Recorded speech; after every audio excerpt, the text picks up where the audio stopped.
Muy buenos días. ¿No te ha pasado que a veces piensas que ya Dios terminó cuando en realidad te das cuenta que es solo el inicio del plan que Dios tenía para tu vida? Y es que efectivamente, mientras sigamos respirando, mientras sigamos vivos aquí, Dios sigue teniendo un plan para nosotros. Dios aún no termina con nosotros. Sigue creando nuevas metas, nuevos horizontes, nuevos proyectos y espera que tú y que yo podamos ser capaces de salir y conquistar. Hoy el Evangelio es una historia que cuando yo era adolescente me llamaba mucho la atención y creo que era una historia que siendo adolescente era muy fácil poder entenderla o poder aplicarla por la riqueza que tiene en tanto simbolismo. No se necesita ser un gran erudito en la Sagrada Escritura para poder realmente aplicar esto en nuestra vida. Pero ahora que ya estoy grande y que la vuelvo a leer, me doy cuenta que Dios aún no termina. Hay mucho más en nuestras vidas. Escuchemos con atención este Evangelio. Dice así: En aquel tiempo, después de atravesar el lago de Genesaret, Jesús y sus discípulos llegaron a la otra orilla, a la región de los Gerasenos. Apenas desembarcó Jesús, vino corriendo desde el cementerio un hombre poseído por un espíritu inmundo, que vivía entre los sepulcros. Ya ni con cadenas podían sujetarlo, y a veces habían intentado sujetarlo con argollas y cadenas, pero él rompía las cadenas y destrozaba las argollas. Nadie tenía fuerzas para dominarlo. Se pasaba días y noches en los sepulcros o en el monte, gritando y golpeándose con piedras. Cuando aquel hombre vio de lejos a Jesús, se echó a correr, vino a postrarse ante él y gritó a voz en cuello: ¿Qué quieres tú conmigo, Jesús, Hijo de Dios Altísimo? Te ruego por Dios que no me atormentes. Dijo esto porque Jesús le había mandado al espíritu inmundo que saliera de aquel hombre. Entonces le preguntó Jesús: ¿Cómo te llamas? Le respondió: Me llamo Legión, porque somos muchos. Y le rogaba con insistencia que no los expulsara de aquella comarca. Había allí una gran piara de cerdos que andaban comiendo en la falda del monte. Los espíritus le rogaron a Jesús: déjanos ir de aquí para meternos en esos cerdos. Y él se los permitió. Los espíritus inmundos salieron del hombre y se metieron en los cerdos, y todos los cerdos, unos 2,000, se precipitaron por el acantilado hacia el lago y se ahogaron. Los que cuidaban los cerdos salieron huyendo y contaron lo sucedido. En el pueblo y en el campo, la gente fue a ver lo que había pasado. Se acercaron a Jesús y vieron al antes endemoniado ahora en su sano juicio, sentado y vestido. Entonces tuvieron miedo. Y los que habían visto todo les contaron lo que les había ocurrido al endemoniado y a los cerdos. Ellos comenzaron a rogarle a Jesús que se marchara de su comarca. Mientras Jesús se embarcaba, el endemoniado les suplicaba que lo admitiera en su compañía. Pero él no se lo permitió y le dijo: Vete a tu casa a vivir con tu familia y cuéntales lo misericordioso que ha sido el Señor contigo. Y aquel hombre se alejó de allí y se puso a proclamar por la región de Decápolis lo que Jesús había hecho por él, y todos los que lo oían se admiraban. Es una historia muy hermosa y muy significativa. Sabemos nosotros que, por ejemplo, los judíos no comen carne de cerdo, lo que quiere decir que esa región no era una religión religiosa, o no era ni siquiera una religión judía. Era una región llena de paganos que incluso hacían las cosas que ya les habían sido prohibidas, como comer carne de cerdo. Posiblemente ahí había algunos empresarios muy grandes que 2,000 cerdos en aquel entonces eran demasiado, era un gran negocio, un negocio de pecado. Vamos a traducirlo al día de hoy. ¿Qué negocios de pecado existen y que son muy cuantiosos en dinero? Sí, sí los hay. Y era ahí donde este endemoniado cerca estaba. Una zona de pecado, alejado de Dios y en un cementerio. Ahora, ¿un cementerio qué significa? Lugar de muerte, lugar de dolor. ¿Qué sucedía con este endemoniado? Trataban de atarlo con cadenas y grillos, pero nada podía controlarlo. Él andaba solo, agarrando piedras e hiriéndose él mismo. ¿Cuántas veces no hemos estado así? O nos hemos encontrado con personas que, como dicen, ni el sol las calienta. No hay nada que pueda hacer que estén en paz, felices, tranquilos. Están así, hiriéndose, lastimándose. ¿Con qué piedras? Con pecado, con crítica, con chisme, ofendiendo, no cuidando la salud. Llega Jesús, el endemoniado se acerca. Se postra ante él y encontramos ese diálogo donde Jesús expulsa a los demonios y algo muy interesante, que los demonios le piden a Jesús y Jesús les concede esto, quedarse en esa región e incluso entrar a los cerdos.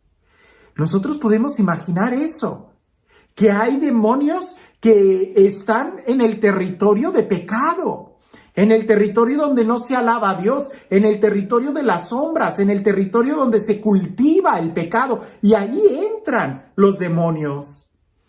El destino de alguien que no escucha la palabra de Dios es el destino de esos cerdos, ir y morirse. Aquel hombre se hería y se lastimaba. Su destino era morir, terminar matándose, porque no escuchaba la palabra de Jesús. La palabra de Dios no era libre. Eso queda claro.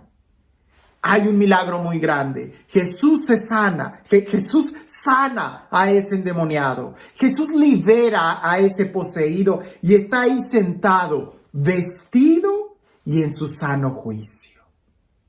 Los que cuidaban los cerdos, ese negocio de pecado, salieron corriendo a decirle a la ciudad lo que había sucedido. La ciudad llegó y aquí vemos algo interesante en la ciudad, que la ciudad, en lugar de alegrarse por la salud de ese hombre, se molestó con Jesús y le pidió que se fuera, porque Jesús había venido a destruir un negocio que tenían.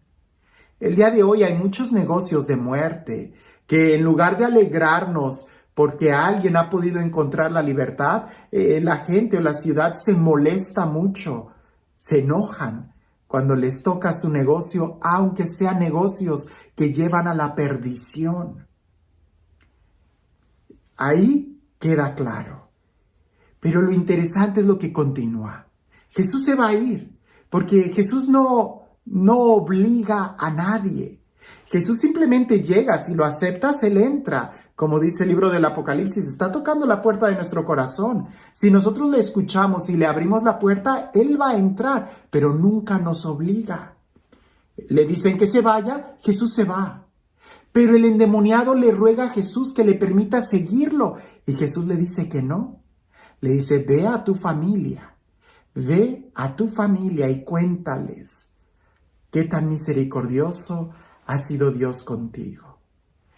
Pareciese que la verdadera salud y el verdadero milagro apenas estaba por comenzar en esa persona.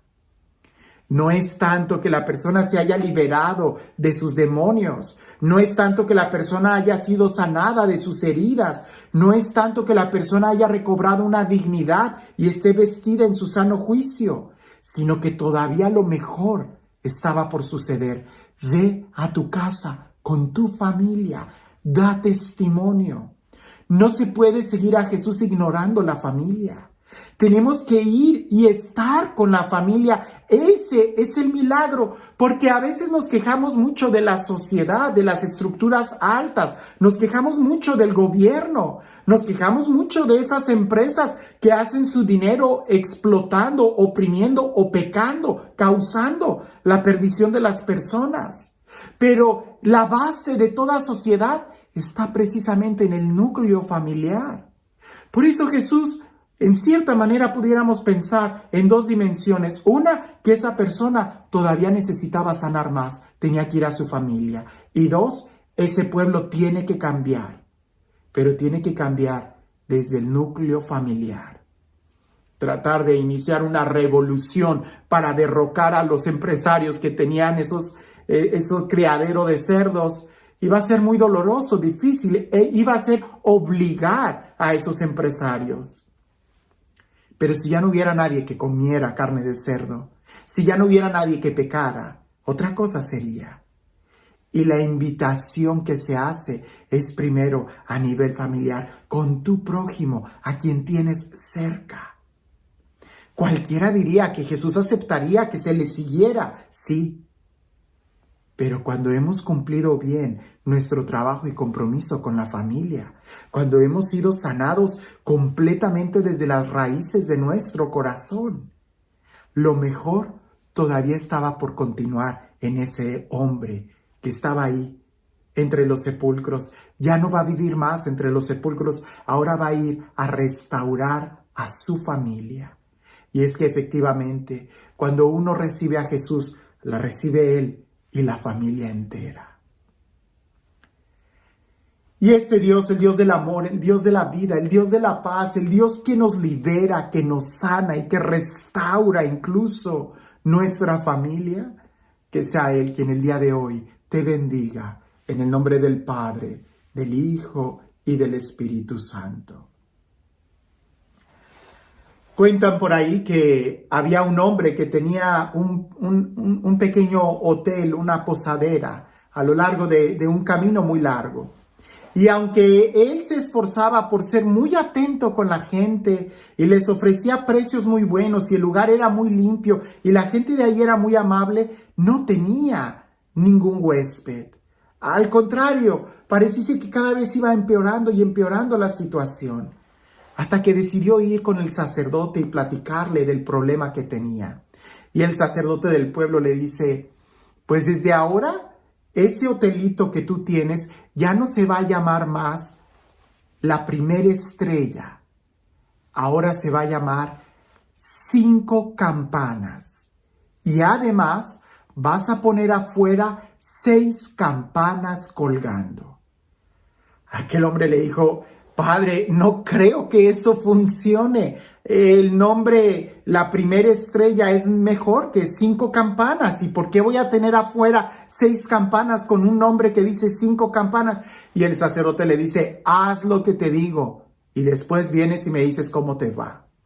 El hombre fue, hizo los cambios, puso 6 campanas y tituló a ese lugar 5 campanas. Para su sorpresa, muchos empezaron a llegar. Llegaban a la recepción, tocaban la campanita y decían, oiga, hay un error. Allá afuera dice 5 campanas, pero en realidad son 6. Y después de que veían la limpieza del lugar y la caridad y la calidad de servicio, decidían quedarse ahí a descansar una noche o una tarde o pasar por lo menos al restaurante. La situación mejoró mucho para ese hombre. La moraleja es de que muchas veces nosotros nos acercamos y queremos corregir a los demás, cuando no nos damos cuenta que nosotros somos los que tenemos que ser corregidos. Aquel endemoniado creía que ya había acabado todo. No, no había acabado. Lo mejor todavía estaba por comenzar. Seamos nosotros honestos con Jesús y con nosotros mismos, porque Jesús solamente nos da una invitación para cambiar. Somos nosotros quienes tenemos que cambiar. Y a veces los cambios más importantes en nuestra vida solamente dependen de nosotros. Dios aún no termina contigo. Lo mejor está por venir en tu vida. Que tengas un excelente día.